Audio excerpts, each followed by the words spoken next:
Donc pour moi, ça a été un grand miracle de pouvoir remarcher. Et je remercie mon Seigneur. Et depuis que je suis chrétienne, j'ai fait le Seigneur a fait beaucoup de choses pour moi dans ma vie. Dans mon livre des cieux, il y a marqué ton nom. Réjouis-toi de cela, il y a marqué ton nom. Là, j'avais trouvé ça formidable.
Je suis libérée. Mes péchés sont pardonnés. Maintenant je suis sauvée. Délivrée, oui je suis délivrée de tous mes ennemis. Jésus m'a libérée. Il n'y a plus de condamnation, plus de condamnation. Jésus-Christ a payé ma rançon. Il n'y a plus de condamnation.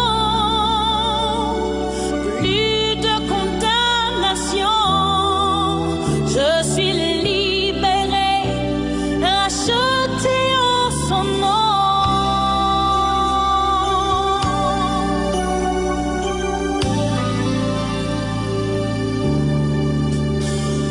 Justifiée, oui je suis justifiée. Ma culpabilité, enlevé, sanctifié, oui je suis sanctifié par le sang de l'agneau qui m'a régénéré.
l'esclavage terminé,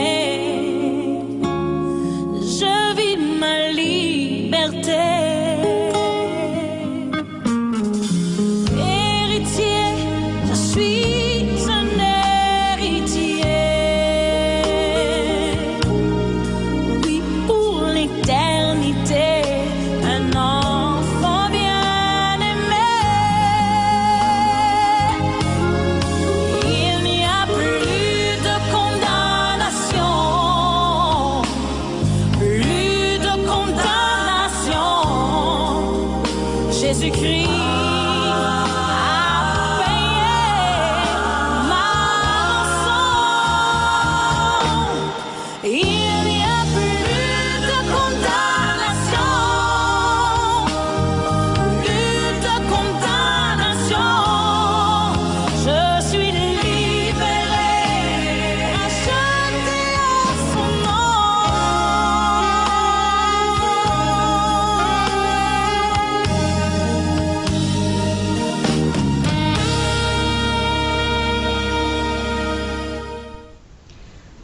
Bonjour à toutes et bienvenue dans cette dernière partie qui concerne la vie de Ruth.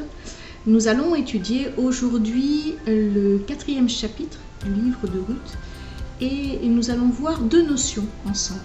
La notion du rachat et la notion de bâtir sa maison. Pour cela, je vous invite à ouvrir votre Bible et nous allons voir ensemble tout le chapitre 4 du livre de Ruth.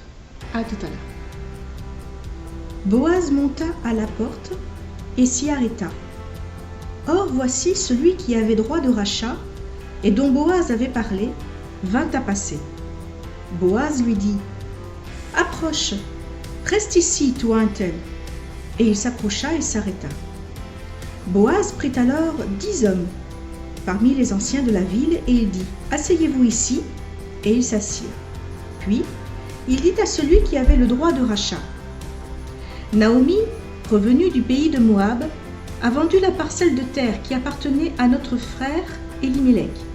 J'ai cru devoir t'en informer et te dire à qui est là, en présence des habitants et en présence des anciens de mon peuple. Si tu veux racheter, rachète. Mais si tu ne veux pas, déclare-le-moi afin que je le sache.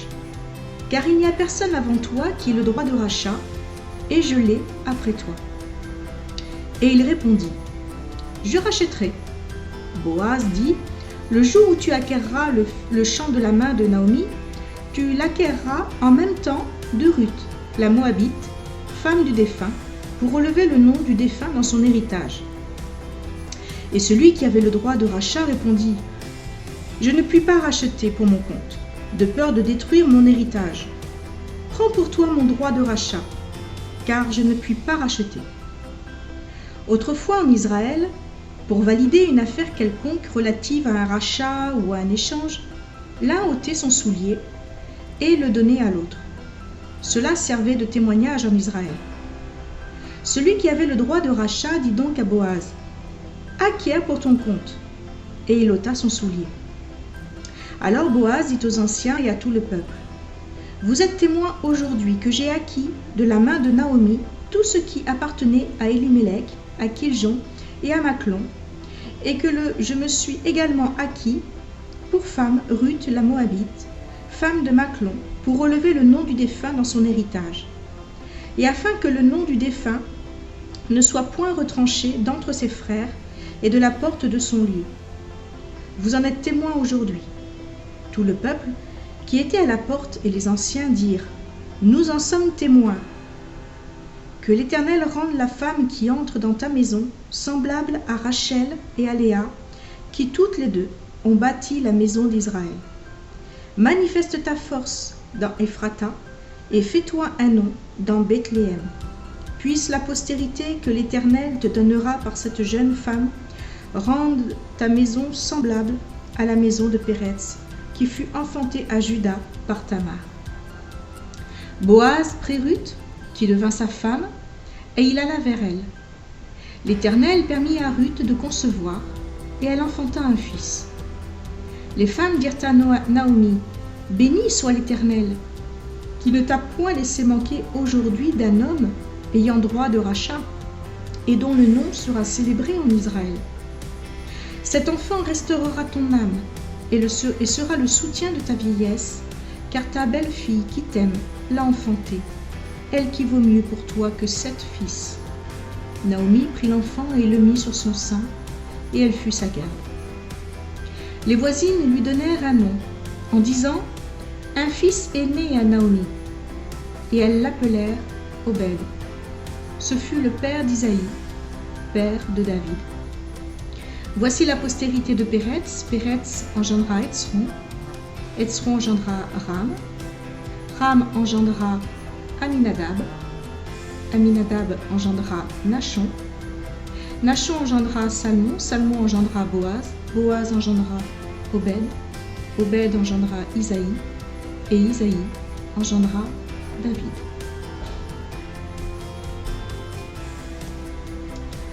Dans cette dernière partie, je voudrais donc aborder avec vous, dans un premier temps, la notion de rachat et dans un second temps, la notion de bâtir sa maison.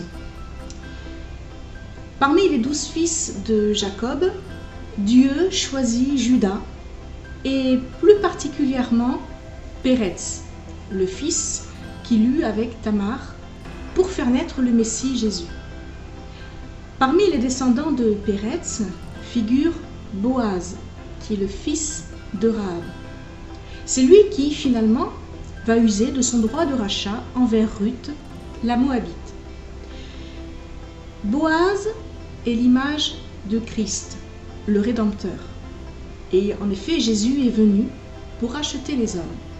Le rachat est le fondement de l'Église. Le rachat consiste à acquérir à nouveau quelque chose en contrepartie d'une somme d'argent.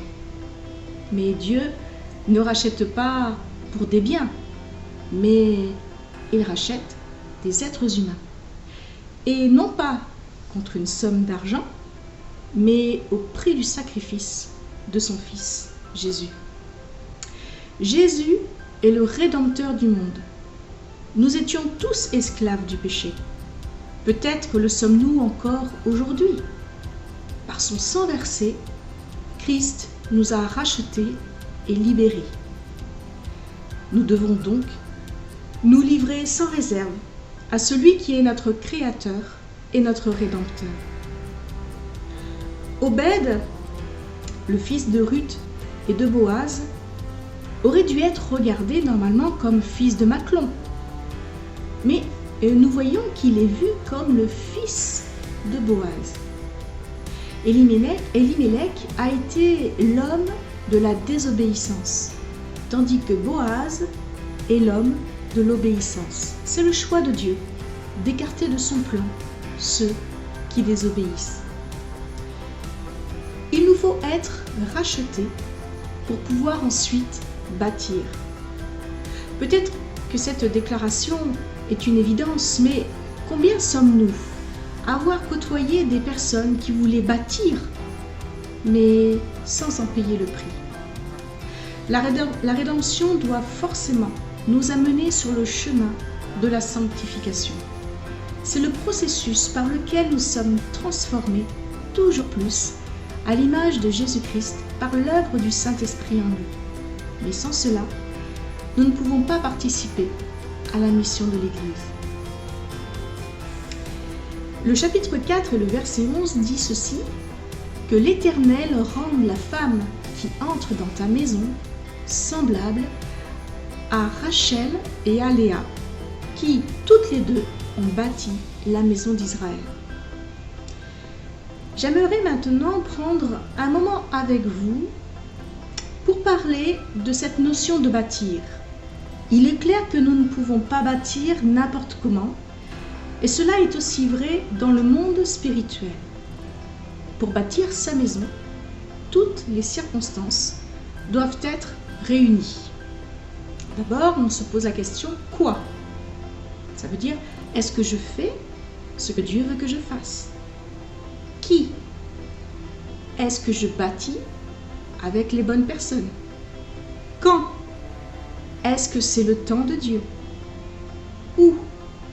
est-ce que je suis là où Dieu m'attend? Comment est-ce que je suis les consignes de Dieu? Pourquoi est-ce que je poursuis le but de Dieu? Il est important de ne jamais oublier que quoi que nous construisions, Dieu doit y faire sa demeure. Si vous achetez une maison, le but est bien d'y habiter.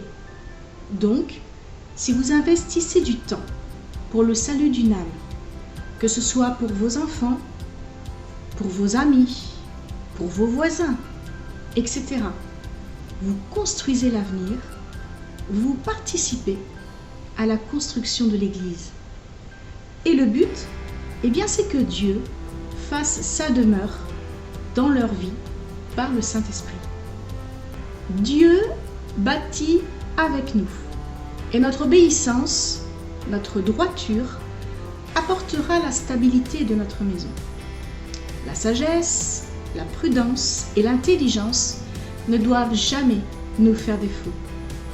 Pour cela, je vous invite à lire et à relire les proverbes qui nous forment à cela. À défaut, c'est la ruine qui attendra notre maison au moment de l'épreuve. Je peux prendre en exemple la prudence, qui nous enseigne à faire attention aux alliances que nous pouvons contracter sur terre. Ce n'est pas parce que nous vivons en paix avec le monde qu'il va être un instrument efficace dans l'édification de l'Église. Je crois que c'est un piège où nous tombons facilement si nous n'y prenons pas garde, car ces alliances peuvent nous amener à faire des compromis qui peuvent apporter du trouble dans notre vie. Voilà une maison qui serait bien mal stabilisée. Ces alliances peuvent nous empêcher de bâtir et nous décourager. N'oublions pas que le peuple de Dieu est un peuple à part. Et aux yeux du monde, nous sommes fous. Et cela peut peut-être nous intimider au point de ne pas mettre à exécution les plans de Dieu sur notre vie. L'Ecclésiaste dit qu'il y a un temps pour abattre et un temps pour bâtir. Et Jérémie même parle de bâtir et de planter. Alors ne perdons jamais de vue que tout ce que nous construisons doit porter la vie. Sinon, nous semons la destruction. Que ce soit dans nos paroles ou nos gestes posés, nous devons apporter la vie.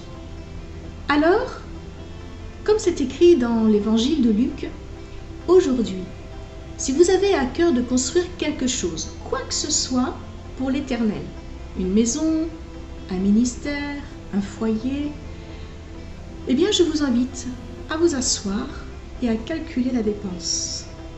C'est-à-dire à calculer le sacrifice que cela va vous coûter pour savoir si effectivement vous pourrez la terminer. Alors je vous propose différentes étapes pour bien construire sa maison. La première étape, c'est d'aplanir le terrain. Proverbe 15:9 dit ceci: « Le chemin du paresseux est une haie d'épines, mais le sentier des hommes droits est aplani. » Le sentier des hommes droits ne semble pas toujours très facile, mais considérons les alternatives. La haine, les disputes et la paresse provoquent des problèmes que les hommes droits n'ont pas à affronter. Leur vie est par contraste un chemin tout préparé. Donc la première étape, avant de construire votre maison, eh bien, c'est d'aplanir le terrain. C'est de construire votre maison sur la base solide de la droiture. La deuxième étape consiste à creuser l'emplacement de la future maison. Le psaume 139 au verset 23 dit ceci: « Sonde-moi, ô Dieu, et connais mon cœur. Éprouve-moi et connais mes pensées. » Lorsque notre terrain a trouvé une base solide, il nous faut maintenant accepter que le Seigneur travaille notre cœur en faisant mourir notre vieille nature et revêtir l'homme nouveau. David demande à Dieu de lui révéler son péché en allant jusqu'à l'examen de ses pensées. Nous avons besoin que le Seigneur nous souligne nos fautes et nos erreurs pour les identifier, les reconnaître, exprimer notre repentance, ainsi que le désir de changer d'attitude et lui demander pardon. Donc la deuxième étape consiste à laisser le Seigneur dévoiler ce qu'il y a dans notre cœur et nos pensées pour pouvoir nous engager sur la voie de l'éternité. La troisième étape, ce sont les fondations. Le terrain est nivelé, le trou est creusé. Maintenant, il faut poser les fondations sur lesquelles reposera la maison. Mais quelle fondation? Eh bien, Ésaïe, chapitre 28, verset 16, dit ceci. C'est pourquoi ainsi parle le Seigneur l'Éternel. Voici, j'ai mis pour fondation en Sion une pierre éprouvée, une pierre angulaire de prix, solidement posée. Celui qui la prendra pour appui n'aura point hâte de fuir. Pour toute construction, il faut des fondations solides. La pierre angulaire qui sera posée à Sion et dont parle Ésaïe, eh bien c'est Jésus, le Messie, le seul fondement valable sur lequel construire notre vie. Ma vie est-elle construite sur la base fragile de mes succès, de mes rêves, de mes envies, ou sur une fondation solide? Jésus est la pierre angulaire de l'Église, son élément le plus important, essentiel à son existence et à sa solidité.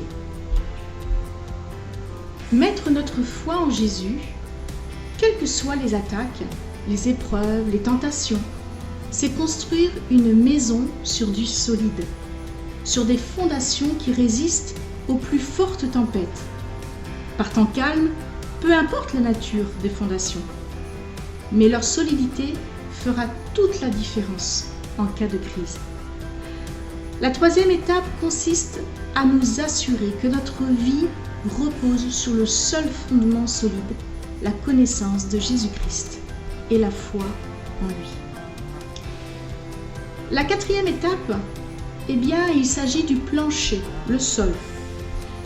1 Roi au chapitre 6 et au verset 15, il est écrit « Salomon en revêtit intérieurement les murs de planches de cèdre depuis le sol jusqu'au plafond. Il revêtit ainsi de bois à l'intérieur et il couvrit le sol de la maison de planches de cyprès. » Alors, la particularité du cyprès est que son bois est imputrescible, c'est-à-dire qu'il ne peut pas pourrir. C'est un bois sain. Il a été retrouvé par exemple dans les bateaux des Phéniciens, des Romains ou des Grecs. Ainsi, on recouvre les fondations par un plancher pour pouvoir y marcher forcément. Et ainsi, le plancher de cyprès représente la marche dans la sainteté. Être saint, c'est être totalement dévoué et consacré à Dieu, mis à part pour son service, séparé du péché et de son influence. Nous devons vivre différemment du monde. C'est l'influence de Dieu dans notre vie qui nous rend différents. Notre but et nos priorités doivent être les siens. Ne prenons pas pour excuse notre incapacité à éviter de tomber dans le péché. Comptons sur la puissance de Dieu pour nous libérer de ces liens. Donc la quatrième étape, c'est donc d'être comme notre Père Céleste, saint dans toute notre conduite. La sixième étape, eh bien, pour marcher dans la sainteté, il nous faut nous séparer. C'est le rôle des murs qui servent à séparer deux espaces, mais aussi à supporter la toiture. Dans le sens spirituel, il s'agit de se séparer de tout ce qui est profane. On peut en voir un peu des exemples dans Ézéchiel 42:20 et 2 Corinthiens chapitre 6 verset 17. La sixième étape est donc de nous séparer du monde pour préserver notre vie en Jésus-Christ. Et la dernière étape, la 7e, en réalité il y en a 2, mais je me dis que l'un ne va pas sans l'autre. Il s'agit de la charpente et de la couverture. Je me dis que s'il n'y a pas de couverture, c'est-à-dire des tuiles ou des ardoises, la charpente pourrit à cause des intempéries. Et le contraire, c'est qu'il n'y a pas de charpente, il n'y a pas non plus besoin de couverture. Aujourd'hui, on voit des maisons avec des toits plats, il n'y a pas besoin forcément de charpente. Donc, l'un ne va pas sans l'autre. Quand la charpente n'est pas entretenue, elle finit par s'affaisser.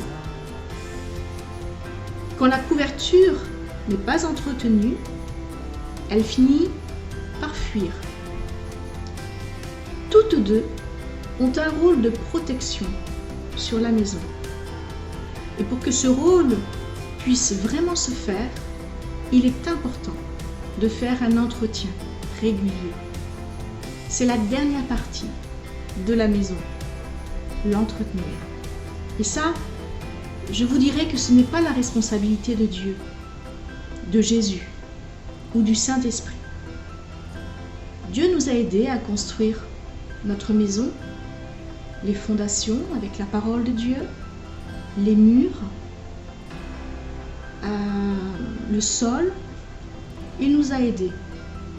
Maintenant, avec tout ce que nous savons, c'est à nous d'entretenir notre maison. C'est notre responsabilité. Alors, il existe plusieurs causes d'un manque d'entretien de cette maison. Et quelques-unes de ces causes sont écrites dans la parole de Dieu et c'est ce que l'on va voir maintenant. Qu'est-ce qui fait qu'une maison n'est pas entretenue? Vous allez voir que ce n'est pas du tout la faute de Dieu. C'est parfois notre chair, notre manque de volonté, notre négligence qui fait la différence entre une maison entretenue, consacrée à l'Éternel, et une maison qui n'est pas consacrée à l'Éternel. Eh bien, je vais vous donner 3 causes. Et à chacune de ces causes, eh bien, la Bible déclare aussi qu'il y a des solutions. Donc c'est ça qui est bien. Il y a des causes, mais il y a des solutions.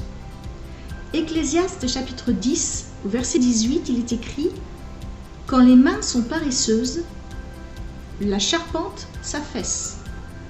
Et quand les mains sont lâches, la maison a des gouttières. » Donc, eh bien, la première cause d'une maison qui n'est pas entretenue, eh bien, c'est une maison où les habitants sont paresseux, où les habitants manquent de zèle pour l'œuvre de Dieu, pour leur vie, pour entretenir leur foi. C'est triste parce que la maison qui n'est pas entretenue, si on la laisse telle que, elle risque de s'écrouler lorsqu'il va y avoir des difficultés ou des tempêtes dans la vie. Donc la paresse, la mollesse aussi, le manque de zèle, eh bien, fait que la maison risque de s'écrouler. Alors, il y a des solutions. Les solutions, on les trouve dans Proverbe 31, 27 qui dit « Elle veille sur ce qui se passe dans sa maison et elle ne mange pas le pain de paresse. » Donc, eh bien,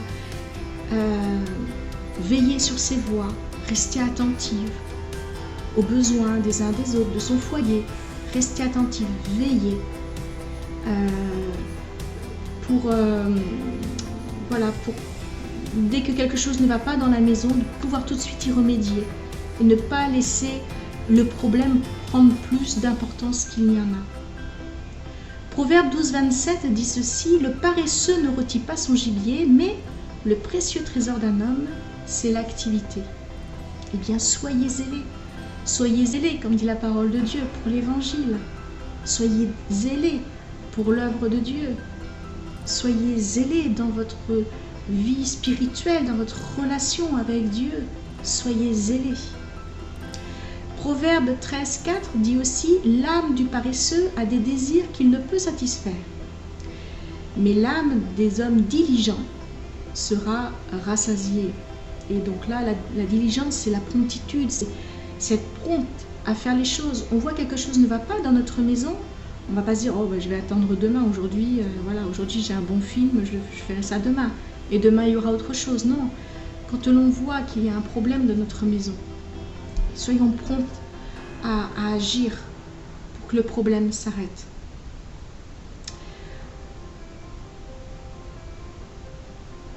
Voilà donc la première cause, c'est la paresse et la mollesse qui fait qu'une maison peut s'écrouler.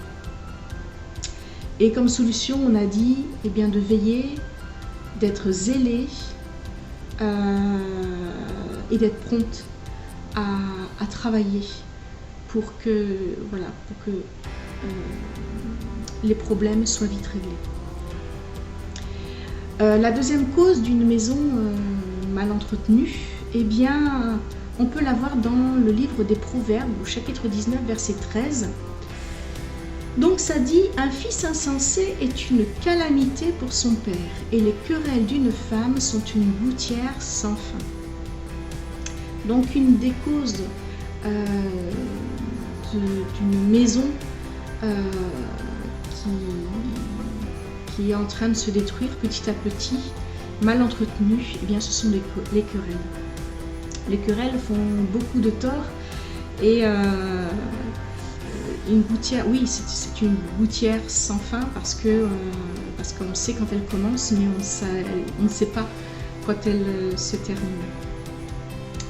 Le proverbe chapitre 27, verset 15 dit ceci: « Une gouttière continue dans un jour de pluie, c'est une femme querelleuse, et une femme querelleuse sont choses semblables. » Donc voilà, les querelles, c'est quelque chose vraiment auquel il faut y remédier parce que ça peut détruire des familles, ça peut détruire des générations.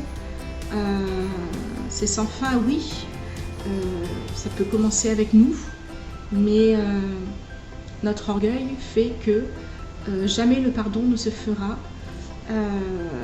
et ces querelles-là amènent la rancune, la rancœur, l'amertume sur des générations et des générations.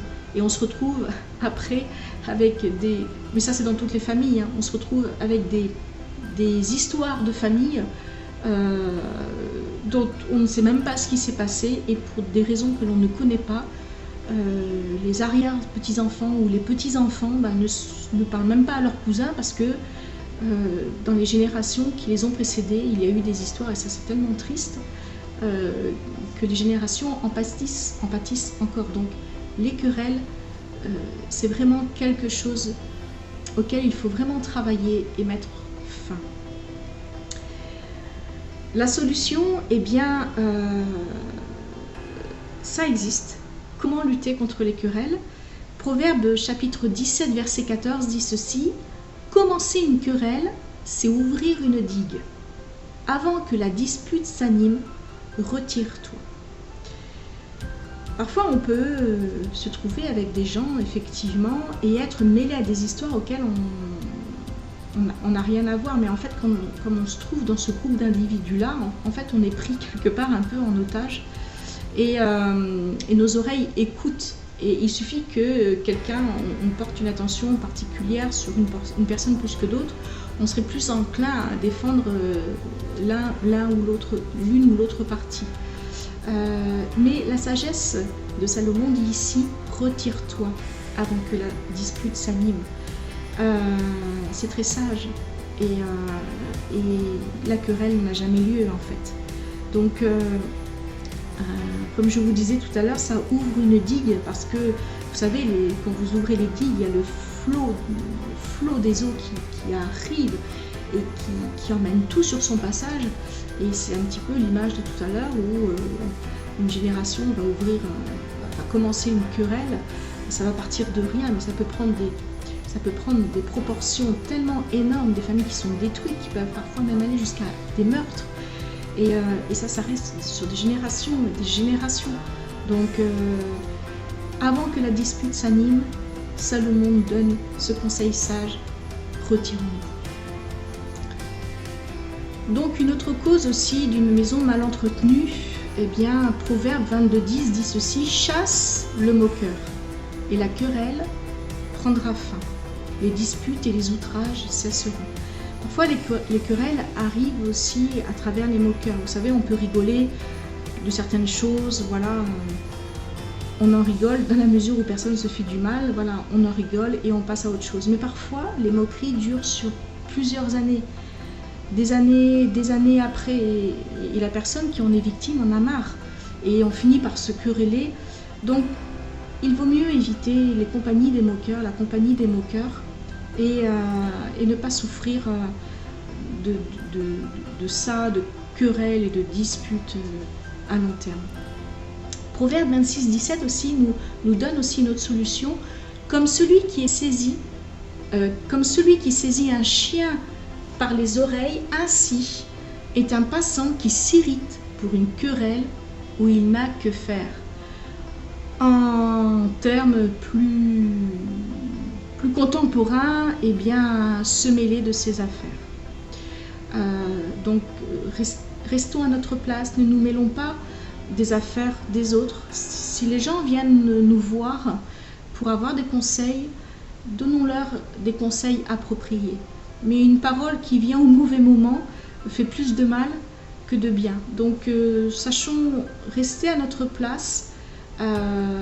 Cela ne nous empêche pas de nous faire une opinion à l'intérieur de nous-mêmes, mais que ça reste en nous. Proverbe 26:20 nous donne encore une quatrième solution. Faute de bois, le feu s'éteint, et quand il n'y a point de rapporteur, la querelle s'apaise. Donc, si l'on vous confie quelque chose, eh bien, ne le rapportez pas. Ne rapportez pas ce qui se passe dans la maison de votre voisin, ne rapportez pas ce que votre frère ou votre sœur a dit. Ne rapportez pas. Vous savez, il y a des gens, malheureusement ça existe, moi j'en ai fait la triste expérience, il y a des gens qui nous utilisent pour continuer à faire véhiculer des choses malsaines sur telle ou telle personne. Ce sont des rapporteurs et, qui ne peuvent pas s'empêcher de médire, qui ne peuvent pas s'empêcher de dire des choses blessantes. Et ça tout au long de leur vie. Et ils vont en parler à un tel. Ce sont des gens qui causent et qui rapportent.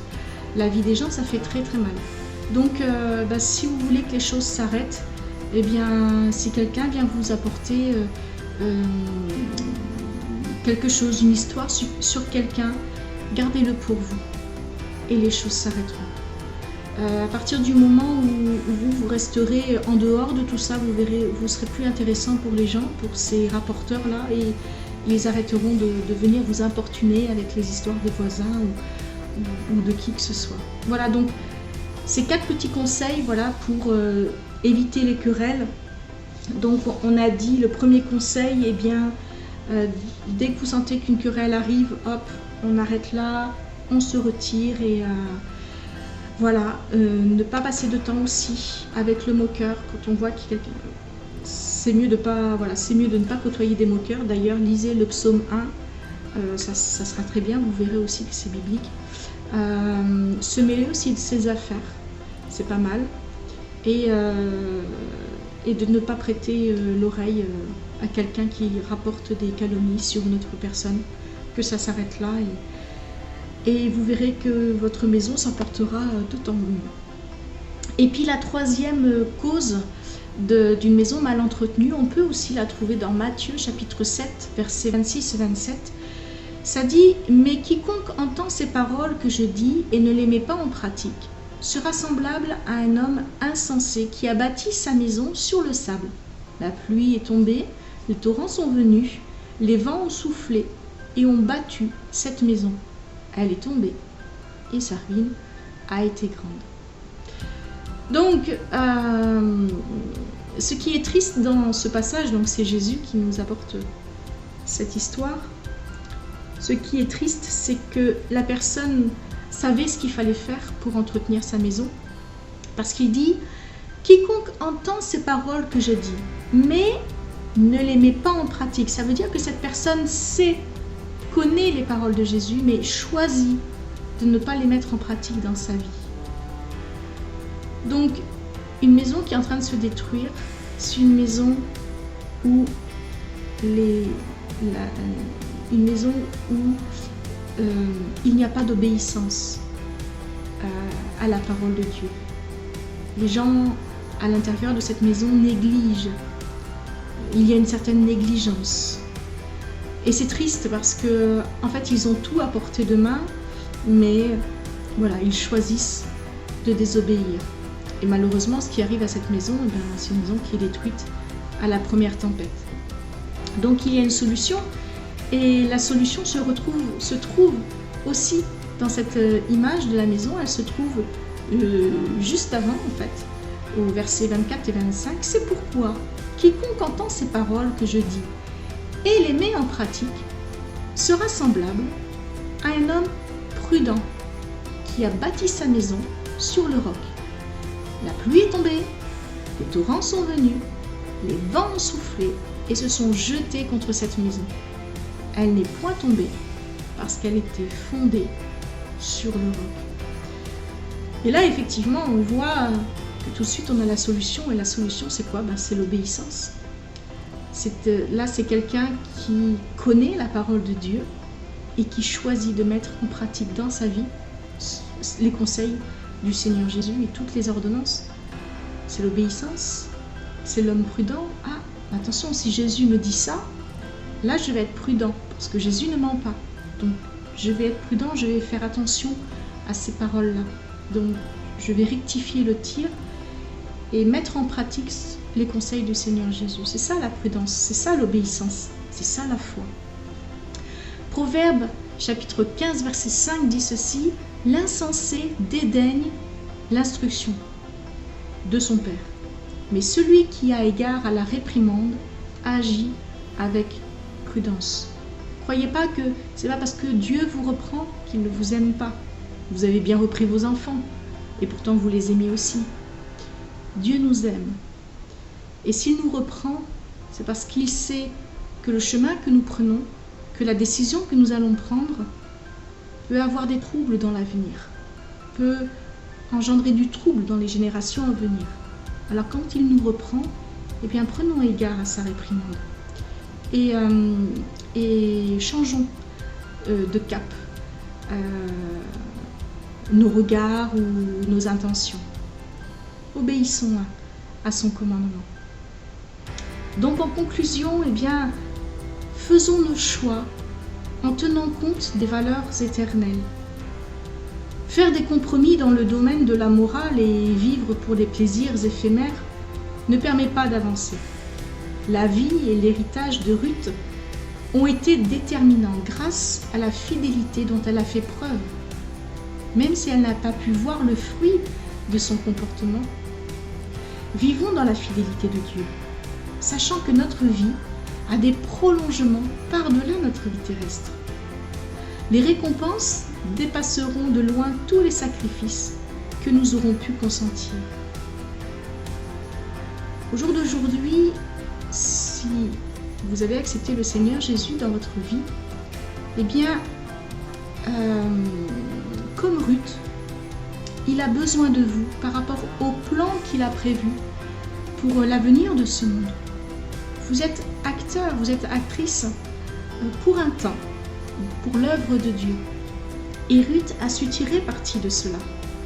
Dieu l'a utilisé pour son plan. Je ne pense pas que Ruth, comme nous aujourd'hui, savait qu'elle serait l'ancêtre de Jésus. Elle ne le savait pas, elle ne savait même pas l'impact que Dieu allait faire plus tard par elle. Comme vous, comme moi, nous ne savons pas l'impact que cela va produire plus tard dans l'œuvre de Dieu. Mais ce qui est important, c'est qu'aujourd'hui, nous soyons toutes fidèles à son appel, toutes fidèles à son œuvre, toutes fidèles en tant que filles. Nous avons été rachetés à un très grand prix. Et aujourd'hui, c'est à nous de prendre notre responsabilité, de bâtir notre maison, d'entretenir cette maison que Dieu a construite avec nous. Nous devons l'entretenir, cette maison, pour que plus tard, des générations futures puissent être bénies par le travail de nos mains. À vous maintenant de bâtir votre maison. Soyez bénis.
Avec nous, pour mes générations, tu es bon, tu es toujours fidèle avec nous, ta bonté nous entoure à jamais. Si l'Éternel ne bâtit la maison, ceux qui la bâtissent travaillent en vain. Sur la vie, ceux qui la surveillent la gardent en vain. Ta grâce est infinie envers nous. Nous travaillons pour toi chaque jour. Tu as béni l'ouvrage de nos mains. Nous voulons te servir chaque jour. L'Éternel ne bâtit la maison, ceux qui la bâtissent travaillent en vain. Si l'Éternel ne veille sur la vie, ceux qui la surveillent la gardent en vain. Si l'Éternel ne bâtit la maison, ceux qui la bâtissent travaillent en vain. Si l'Éternel ne veille sur la vie, ceux qui la surveillent la gardent en vain. Si l'Éternel ne bâtit la maison, ceux qui la bâtissent travaillent en vain. Si l'Éternel ne veille sur la vie, qui la surveille, la garde en vain.